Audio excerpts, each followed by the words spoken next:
देखिए, जैसा कि आप जानते हैं, 7 सवेरे को हमारी भारतीय वायुसेना और आर्मी ने रिटेलिएटरी स्ट्राइक्स की थी।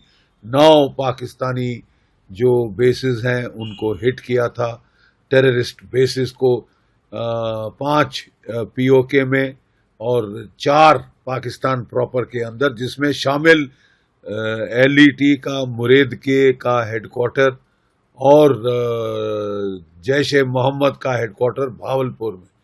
और वहाँ तो मसूद अजहर की फैमिली के कोई 10 मेंबर वाइप आउट हो गए हैं। बड़ी विजिबल टारगेट स्ट्राइक करी हैं, और जो दुनिया को विदित है साफ। कोई चिड़िए कबूतर कौए मारने की बात नहीं है, वो गिन लें जो कबूतर है या चिड़िया अगर मरी है, वहाँ उनके टेररिस्ट मरे हैं। तो मैं आपसे कहना चाहता हूं कि अब पाकिस्तान ने पलटवार की धमकी दी है। अभी खबर आई है कि हमारे एयर डिफेंस ने अमृतसर के इलाके में कोई प्रोजेक्टाइल इंटरसेप्ट किए हैं। इसका मतलब शायद वो रॉकेट या मिसाइल फायर करने की कोशिश की है पाकिस्तान ने। ये बहुत सीरियस है। अंदाज था कि वो भी अपने रॉकेट्स या मिसाइल से जवाब देगा। प्रॉब्लम उसके लिए यह है कि भारत का एयर डिफेंस सिस्टम बहुत पुख्ता है।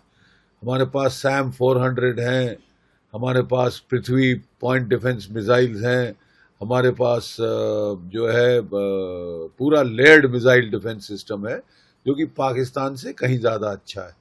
तो इसके चलते नुकसान होगा पाकिस्तान को अगर वो ये कोशिश करे जैसा उसने करी है।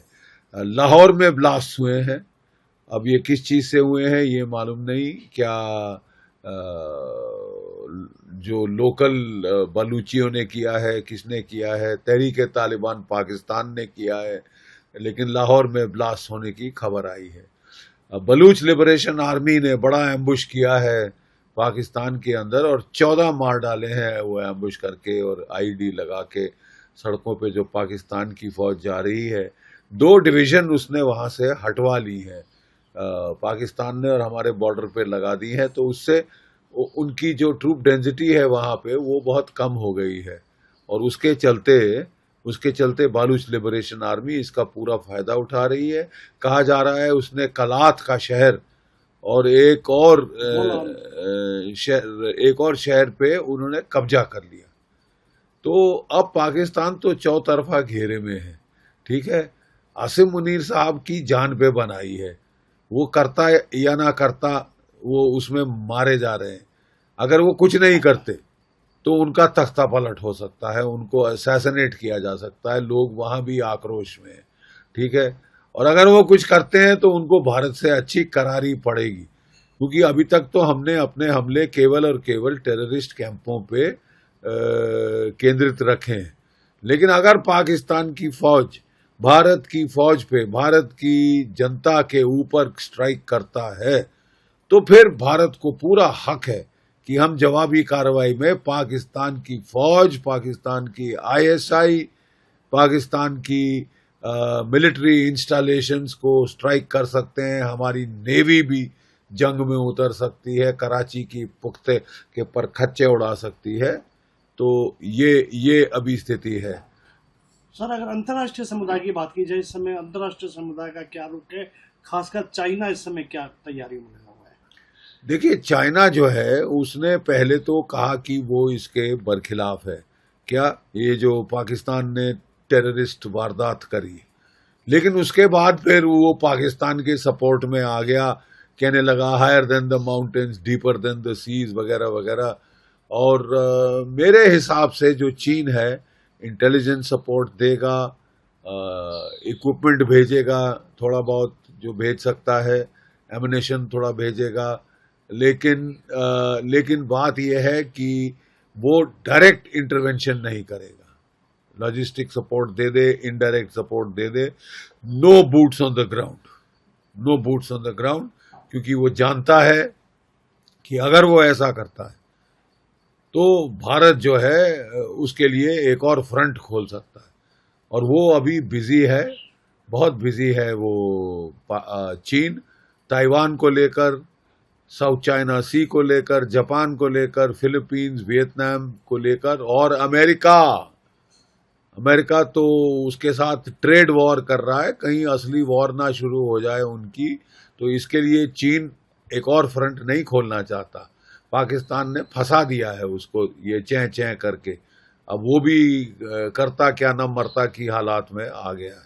अच्छा सर, अभी और अब देशवासियों को कितना चौकन्ना रहने की जरूरत है, नहीं, खासकर अभी और कितने दिनों तक पूरी तरह से? देखिए, हमारा अंदाज था कि कोई 36 से 48 घंटों तक पाकिस्तान का पलटवार आ सकता है, अगर आना है तो। अभी हमको बिल्कुल अलर्ट रहने की जरूरत है। बिल्कुल हम रिलैक्स नहीं हो सकते, क्योंकि ये बहुत खराब आदत है कि हाँ जी सब खत्म हो गया, वाह वाह, ये वो, बिल्कुल नहीं।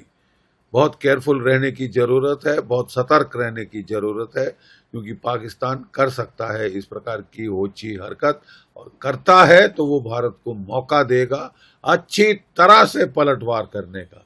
देखिए, जो टेररिस्ट मर जाता है उसकी कोई कीमत नहीं, उसकी जान की पाकिस्तान में कोई कीमत नहीं, एक्सपेंडेबल है बिल्कुल। तभी वो low cost no cost proxy war पिछले 30-40 साल से लगातार करे जा रहा है। ठीक है, तो इसका तोड़ यही है कि हम पाकिस्तान की फौज को चोट पहुंचाएं, हम पाकिस्तान की आर्मी को चोट पहुंचाएं, जो कि असली टेररिस्ट है। टेररिस्टों के मास्टरमाइंड वही है, आईएसआई में।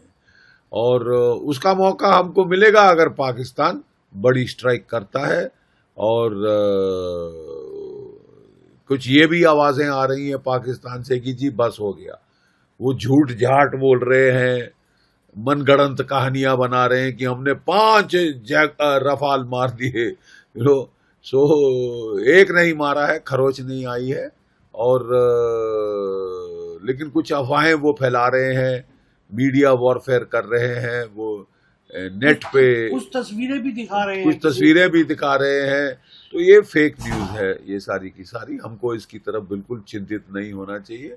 बहुत जबरदस्त स्ट्राइक करी है हमारी एयरफोर्स ने और आर्मी ने मिलकर, जिससे कि 9 कैंपों के तो परखच्चे उड़ गए, और बड़े विजिबल तरीके से परखच्चे उड़े। पिछली बार क्या हुआ था कि हमने अच्छी टारगेट चुनी थी, लेकिन वो बड़े जंगलों में थी, बियाबान सुनसान इलाकों में थी, जहां कोई पॉपुलेशन नहीं थी, कोई टीवी कैमरा नहीं पहुंचा। तो उससे जो है क्या हुआ कि मारे तो हमने 200 बालाकोट में, और उड़ी स्ट्राइक में मारे थे 40। ठीक है, लेकिन वो बात हो गई कि जंगल में मोर नाचा, किसी ने न देखा कि प्रॉब्लम आ गई थी, और उसका पाकिस्तान ने पूरा फायदा उठाया, कहानियां बना के कि कख नहीं हुआ, कौए मरे, चिड़ियां मरी, कबूतर मरे, वगैरह वगैरह। तो अब की बार साहब शौक पूरा कर लें, गिन लें कबूतर कौए जो आपके मुरीदके में मारे हैं, जो आपके भावलपुर में 110 किलोमीटर अंदर जाके ठोके हैं। तो बड़ा अच्छा करारा जवाब मिला है। लेकिन डेटरेंस तभी हासिल होगी जब हम पाकिस्तान की फौज को ठोकें। उसमें प्रॉब्लम यह है कि एस्केलेशन हो सकती है, लेकिन अगर पाकिस्तान वार करे तो फिर आपको पलटवार करना होगा, पलटवार का पलटवार।